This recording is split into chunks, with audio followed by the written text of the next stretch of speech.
Hello, everyone. Welcome to Prodcast. Today, I have a special guest with me, a director, also worked as producer, first AD, so many features in one person. Vitor Maslyaev. Jack of all trades. He's been doing this for 18 years, so almost 20 years probably. 20 years, yeah. 20 years. I can say 20 years now.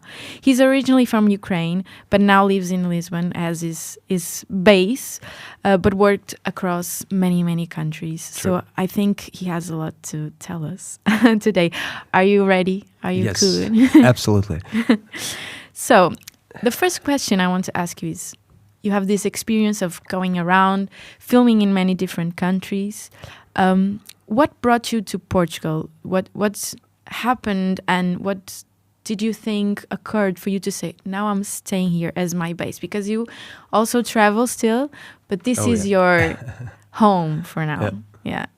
So definitely was a love from the first sight with Lisbon. And like as a film director, as a filmmaker, you have the keen eye, and you've been around. So in many countries, many cultures. And what I immediately felt in Lisbon is like, it's very diverse, like me. I love diversity. People are so different, and still they have this kind of kind attitude. Okay, because like Spain, I love Spain as well, but people there are more attitude is a bit more harsh. Yeah. And also I'm apart from being a film director and all these trades we were talking about, also I'm a father. My kid is now turned 13 in March 21st, and when we moved he was about 6, and I was just about to find some secure place for him to grow up with low level of aggression, with nice environment, nice people. Well, food is another thing, so you can prep anything if you into that, if you into cooking and stuff. And but Lisbon stunned me. I've been there before, and like when I decided to relocate, it's. I'm a bit like a samurai, you wake up in the morning, you take 7 breaths, and you make a decision, and the first location which popped in my head was definitely Lisbon surroundings, and first we moved to Lisbon. We were living like for 3-4 months in Belém. Yes. Yes. And I was totally into that. And then my friends invited me to visit them. It was a winter time in Cascais. Yes. We walked, but it's a nice town. And but I was about Lisbon. But then I tried to manage the school for my son, and there were literally no places. And we found in Cascais, moved to Cascais, and then we spent weekends over there. Walked around the area, and it's like, maybe it's even better than Lisbon. So we settled in Cascais. We were living there for 4.5 years. Then we moved to Cacém, also close to Sintra, which this is the place I'm living right now. Yeah, because people normally think of Lisbon, the center of Lisbon, but even for film productions, we go to beyond just the city center, which is great. Exactly, and I'm from Kiev. Kiev is a big city. So Kiev is 44 kilometers long along the big huge river. It's closer to Tejo, Dnieper, and it's 44 kilometers long. And from the center of Lisbon, from Bairro Alto to the place I work and live in Cascais, is 22 kilometers around. So it's like half of Kiev. So to me, it's like a big Kiev, but half of it. Yeah, or less than half of it, because it's everything really close, which is great also for filming. Yeah, and just to recap your question, so what brought me here? It's like amazing culture, architecture, weather, location, and I was always into ocean. I mean, like, because the sea maritime climate is a bit different. Mediterranean, Adriatic. I've been in Italy a lot, Spain, but here you have this kind of this ocean eternity feel, which I love dearly. And also location-wise, because of the maritime and ocean climate, every beach is a bit different. So you have the distance of 5 kilometers, but each bay, each area, beach to beach, is a bit different and looks like a different location, even different country. For instance, Ginchu is more like Ireland to me. It has this feel of Straits of Dover or something, and like England, islands, Viking kind of Scandinavia. And if you move just around, you have a bit like Turkey, a bit like Spain, a bit like Mediterranean. So it's so different. And Sintra and the region is absolutely mystic place with all those fogs and huge forests. Castles abandoned in the fields, so it's like. Are those some of your favorite locations? Panini is definitely one of the places I go to, clear my mind, meditate, walk around, and definitely, yeah. And what is your experience in filming here? Do you have you done a lot of projects? How has it been going? Unfortunately, no, because before the war in Ukraine, I'm not into politics, but I need to cite that anyways. It influenced a lot our industry. I was like 120% booked outside of the Portugal. Some friends invited me to cooperate on some projects for like local celebrities, music videos, some independent cinematography, which I'm like currently doing with one of my friends. We have a script and we do like when we have time, because we're all family men. So we have Sundays and we just go and film some stuff. We elaborated a script. It was not a lot of projects I had in Portugal, mostly because like previously we were talking that Portugal is a great service production company, a lot of service production companies and service country, which means that people come with their own crews. Yes. For me as a director, for some reason I didn't have a lot of projects in Portugal. Okay. But do you, from your little experience here, do you feel like it's, because you already talked about how people are nice, do you think that makes Portugal extra friendly to shoot? Yes, definitely. And even if I personally didn't have a lot of projects here, but I visited a lot of shooting locations with my friends, like with Italian directors. I'm in France for years. And you basically see this atmosphere. It's like tranquilo, no tension at all. It's very nice and smooth, and I like that. Yes, I think we are. And still you get the job done, Yeah, of course. And from your experience, now more on the director side of your job, what do you think it's important to keep going? Because it's a specific work for people that are not on the industry. Sometimes it's difficult to understand what the director does and how what really happens. What do you think it's important for people to know on your daily life? What gets you going? I was always a creative guy since my day one. It started with music, literature, theater, photography. So I'm always trying music most and foremost. And I'm always trying to... it's like a synergy, if you meet the nice... not nice is not the word. If you meet the right people and penetrate with the right energy, then 1 + 1 is more than 2, 3 or 5. Like that's synergy. That's what I really treasure in creative industry, and that keeps me going, because sometimes you have less project. You sort of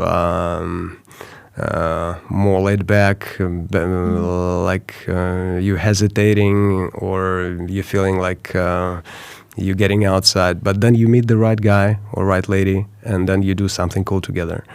That's what I love in in my profession, and being international advertising director, advertising music video, because when you shoot a big feature, that's a bit different because you brew in the same cauldron for like 2-3 years, 1.5 at least, depending on a task that you have in a movie. In advertising world and in music video world, you create an idea, you pitch, you get the project, and like every month or every 2-3 weeks, you have a different task, which is super cool. That keeps me going because I love diversity. I love being versatile. For years, I was working, like, I know many directors who just stuck to one field, like tabletop, and they're very good at that, I must admit. But when we chat, like outside having a cigarette, they say, like, Vic, we're so tired of that. Like, you go through locations, you work with kids, animals, post-production, huge locations and stuff. And we just stuck in this tabletop studio doing slow motion, 1,000 frames per second, cherry dropping into an oil, you know.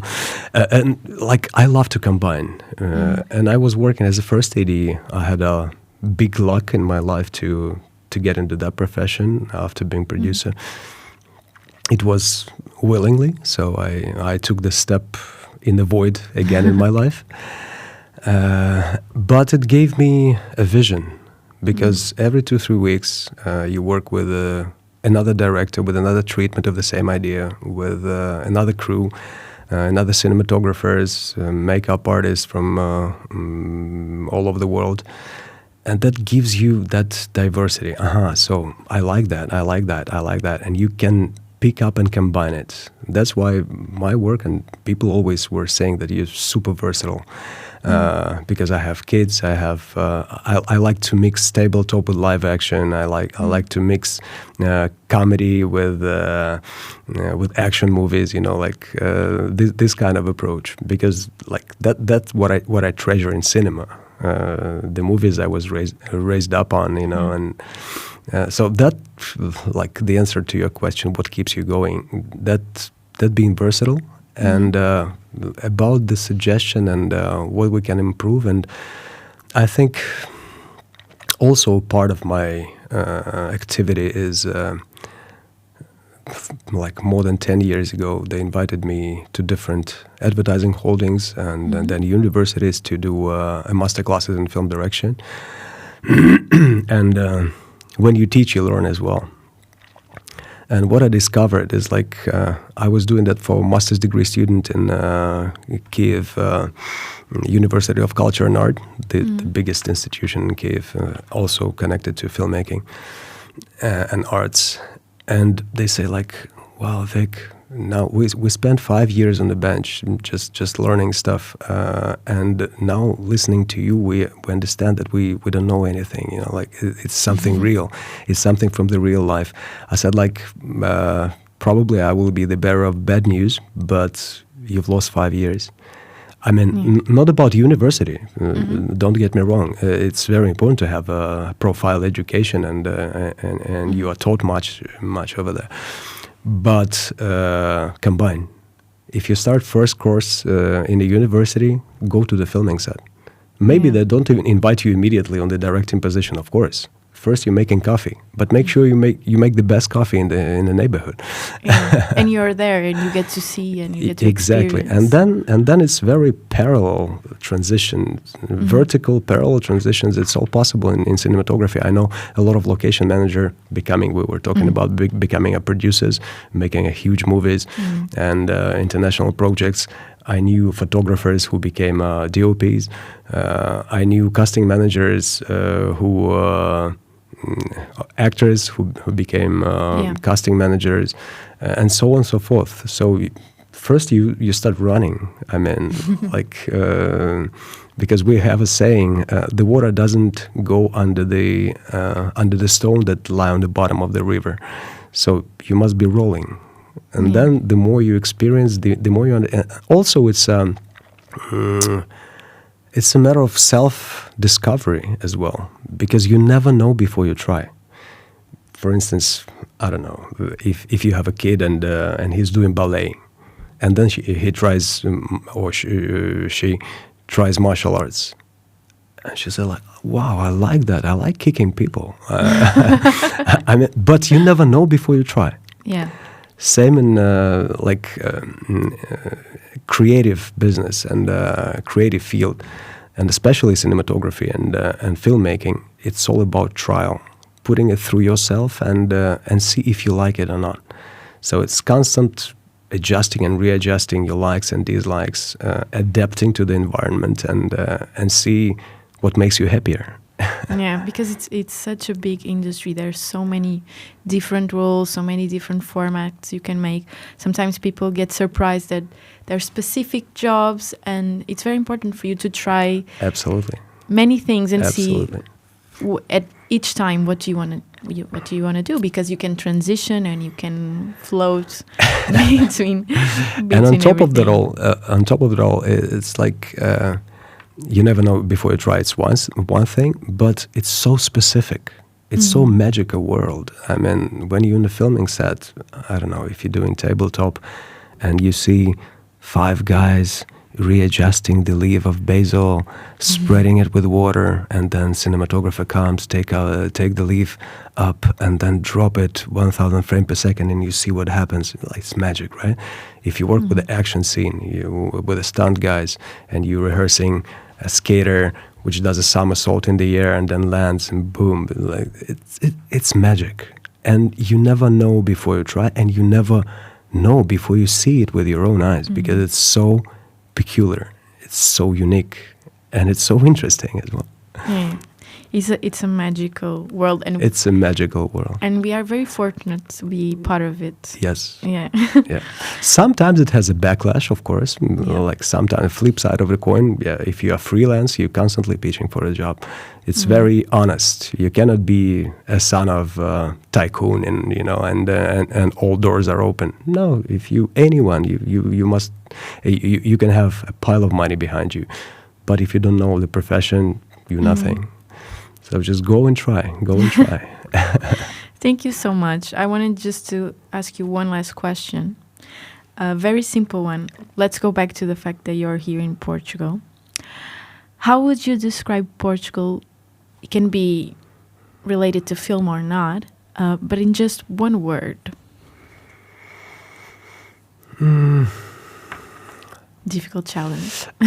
No, I feel like time stop, like eternity.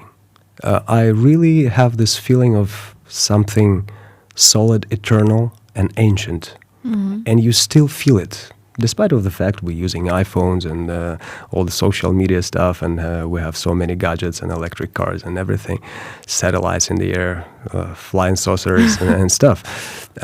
But here in Portugal, you feel like time stops. So you still have this kind of Calmness. still frame of history. So you go like 20 kilometers from Lisbon, and people already don't speak English, and very natural, very traditional, with all the traditional rules, and I like and respect that. And you see, even here in Bairro Alto, I did a photo session here just with my iPhone back in the day, but I still meet those old ladies and the gentlemen here downstairs, but the faces are so every wrinkle has a history. So to me, Portugal is, just to recap, is like eternity, like a time capsule, in a way, and I love that. Thank you so much, Victor. Thank you. Thank you so much for this talk. Thank you, everyone, for watching and listening. Thank you. Next month, we'll come back with another guest. Stay tuned. Bye-bye. Thanks for having me here.